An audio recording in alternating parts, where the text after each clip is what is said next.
Another episode of the Cannabis Review. I am delighted to be joined by Anuj Desai, who is a lawyer, a commercial lawyer, and a top leading cannabis consultant over in London, and the host of one of the biggest podcasts in the world, the Cannabis Conversation. He's had some of the biggest guests on that you could imagine. So I'm delighted to talk to Anuj. How are you keeping today? Very good, mate. Very good. Thank you for having me on. Delighted to have you on. I've been looking forward to talking to you for a while. You've got a lot of insights I'm sure the audience are going to love. Do you want to get everybody just a little overview of how you got to be a commercial lawyer and got into the cannabis industry quickly, just so everybody's up to speed? Yeah, sure. So my background is as a commercial lawyer, mainly working in the media space. So I work for a variety of big media companies in the UK. But I kind of got a bit restless a few years ago, wanted to do something more entrepreneurial. So quit my job, kissed a few frogs, started my own business with a friend, and then I kind of stumbled on medical cannabis at the end of 2017.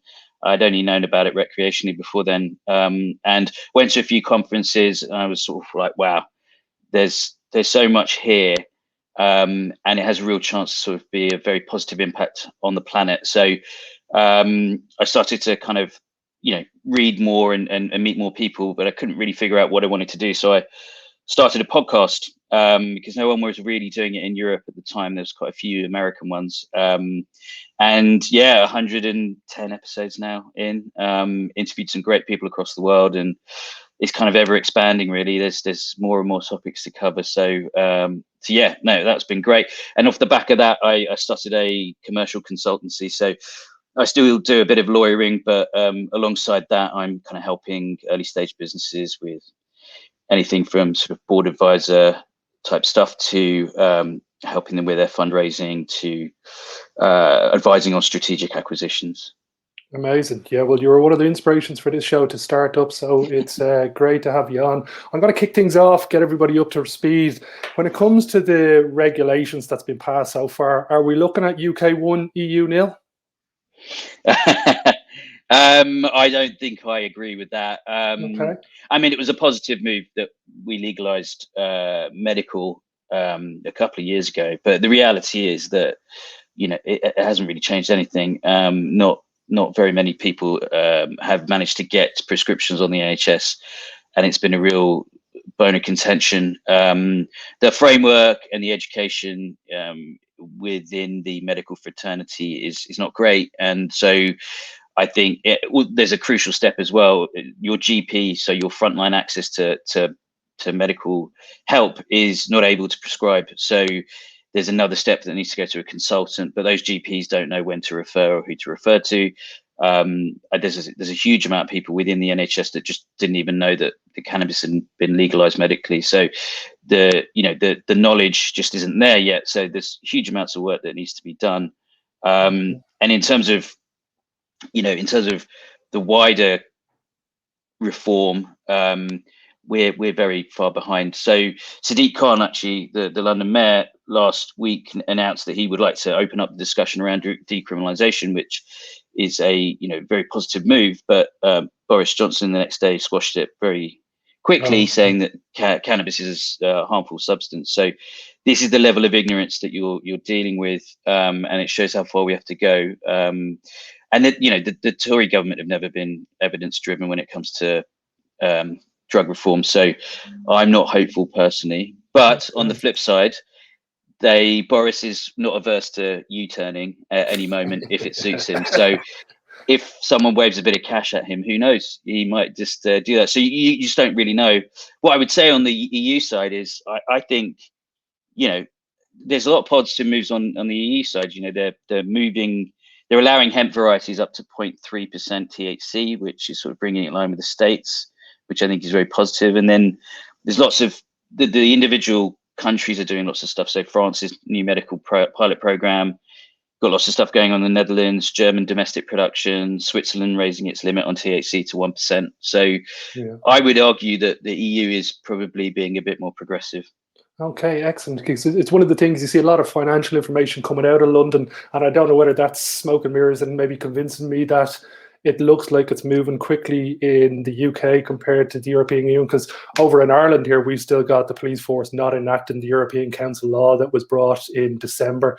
We've got a lady called Vera Toomey has to pay 10,000 euros every 2-3 months for Bedrocan for her child, which is pretty much CBD.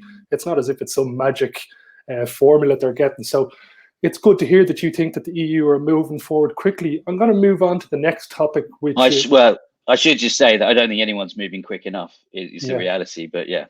Yeah, no, I agree. We were talking to Petri last week. He's up in Helsinki, and CBD is a pharmaceutical drug in Finland. So again, I think there needs to be a lot of consolidation in the European Union, and hopefully this is one of the things we're going to try and do with the show, to reach out to as many different countries and many different CEOs and businesses and try and get everybody on the same page, because let's be realistic, the North American companies want a piece of Europe.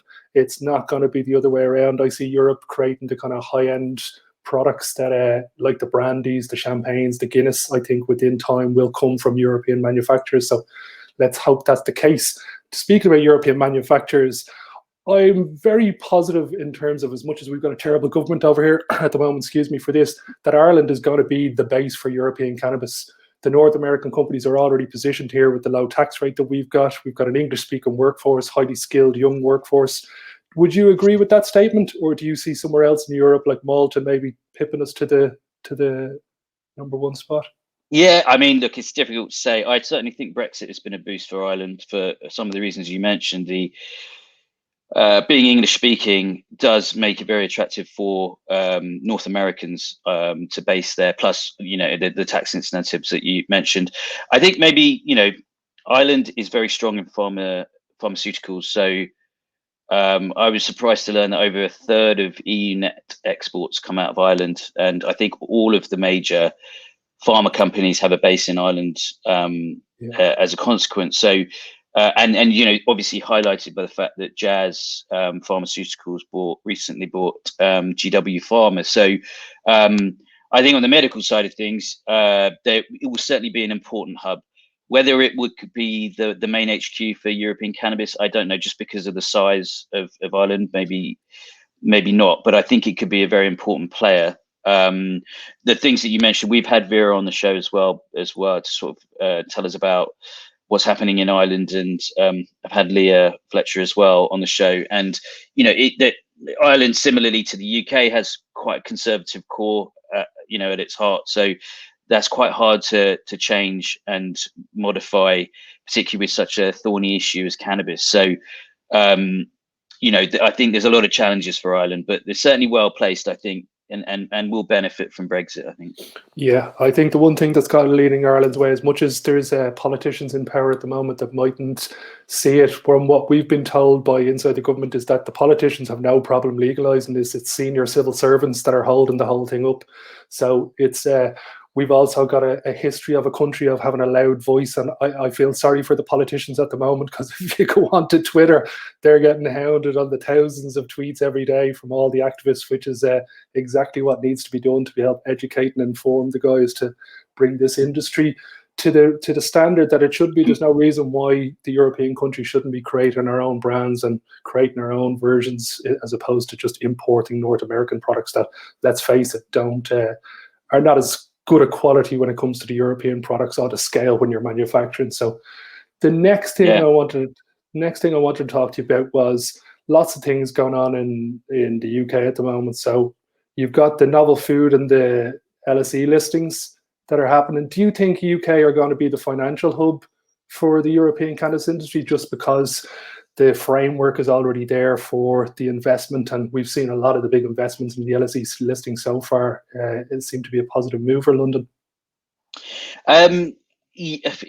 Potentially. I mean, again, I think Brexit is an issue for this. I mean, already we're seeing on a general level, non-cannabis, that London is no longer the kind of financial hub. I think a lot of stuff is moving over to Amsterdam and Frankfurt. I think they're obviously being a bit more progressive by opening up to cannabis companies listing, but my concern would be around a repetition of what happened in Canada. And a lot of these companies who floated in London, they've got very little meaningful revenues, and the market caps are quite big, and they've ridden this hype wave, and maybe this is kind of public markets. I mean, you're seeing it with crypto, and you're seeing it with the kind of Reddit type investors who are sort of driving prices up because of kind of putting together a groundswell of people. I don't think it's necessarily a good thing, and the retail investor often is the one that kind of loses out. So I mean, when you've got vast valuations based on very little revenues, there's kind of real detachment there. And, it should really be about building a business through generating your own revenues and a bit of private investment to kind of get you a bit bigger. And then once you're established, then you list. But, we've got companies that are listing before they're even doing anything. And that's very much what happened in Canada. And then in 2019, there was, obviously a bit of a crash there. So my worry would be that similar things happen in London, and then what happens is that regulators and the exchanges then sort of clamp down and they don't allow cannabis companies to list. So I think there's a risk there if it's not handled well. I would like to see genuine companies that are listing. On the flip side of that, I think it does get quite a lot of headlines, and what that means is that it gets a lot of people's attention. So people start to see it as a more grown-up industry that draws in more talent and hopefully some more institutional money, which brings a bit of stability. And so from that perspective, I think it could be a good thing. You've got other things going on as well. There's some M&A action as well. So EMAC being bought by Curaleaf, which is a very big deal in terms of numbers. I think it's much more of a signal to the market than anything else. And similarly, will create a bit of a buzz around about the industry in general, and I think people would be like, "Oh wow, this is actually something real here." So I think it's good from that perspective. Yeah, well, that's, I think, the big numbers, as much as some of them are inflated and not driven by real core value or turnover or anything like that, is the thing that a lot of the politicians and people who have no clue are looking at, and they're just seeing how many jobs can we make, how much money are we going to make, and that seems to be the deciding factor for a lot of them. Tell me this, your opinion on the next 2 to 3 years, Europe versus the UK. Who do you think comes out on top? I don't really know. I mean, it's too difficult to tell. When you're talking about cannabis, wider cannabis, medical cannabis, I think UK is a bit behind. I think, you've got Germany's, 50,000 prescriptions, maybe 50,000 patients. And you've got certain other European countries that are being more progressive. I think we've got something here, but it's quite hidden. And I think we need some proper reform. And I just don't think the government at the moment is minded to do that. And for good reason. I think COVID is obviously the massive priority for everyone, and then getting the economy back on board. From the latter part of that, cannabis could feature as a way to do that, but it's by no means certain. And we've seen very successfully some lobbying from the people in relation to the European Super League and football recently. So I don't think that unfortunately cannabis has the same kind of galvanizing across the spectrum, but you could see quite concerted effort to push that thing. I think, yeah, and we haven't talked about novel foods, but they're how that kind of pans out will be quite interesting too. Can you tell me this, is the novel food in the UK applicable to Europe? You're putting me on the spot here. I'm not. From what I've been told, it's not. You'd have to have a second license, an EU license, now that Brexit's gone through. I've been told that too, but it's unclear because I've heard sort of conflicting statements on that, and it's not an area I specialize in around licensing and regulatory. So I couldn't tell you that. It's going to be interesting. There's a lot of people that spent a lot of money on getting that clearance, and but the regulators just don't have the resources to police it or enforce it. So we will see what happens. I think what will happen is it'll be self-enforcing, because if you spent 100 grand on all the testing, you're not going to want to see someone down the road who hasn't done any of that continue to sell. So they'll be dobbing each other in, I think, a lot of that. Yeah, no, well, I think one of the positive things for Europe that we can look forward to, because it's a multi-state that we're operating under, Germany is kind of our test model at the moment. And Germany the Green Party have made massive gains over in Germany recently. So we could end up seeing Germany with a recreational market before a lot of the other countries come through. And hopefully, if that's the case, then the EU countries will just replicate the model that Germany have integrated in. I think so. And twinned with what's going on in the States, I think, yes, I agree. Yeah. Yeah, no, it is. It's an exciting time for the industry. As I said, we try and keep it to a short enough time for this. I want to thank you very much for coming on the show, mate. It's been very much appreciated, very informative, and I hope we can talk again towards the end of the year with some more updates for each other. Absolutely, I appreciate it. Thank you for having me on. And keep up the great podcast, mate. It's very informative and very enjoyable. Cheers. Cheers. Thank you.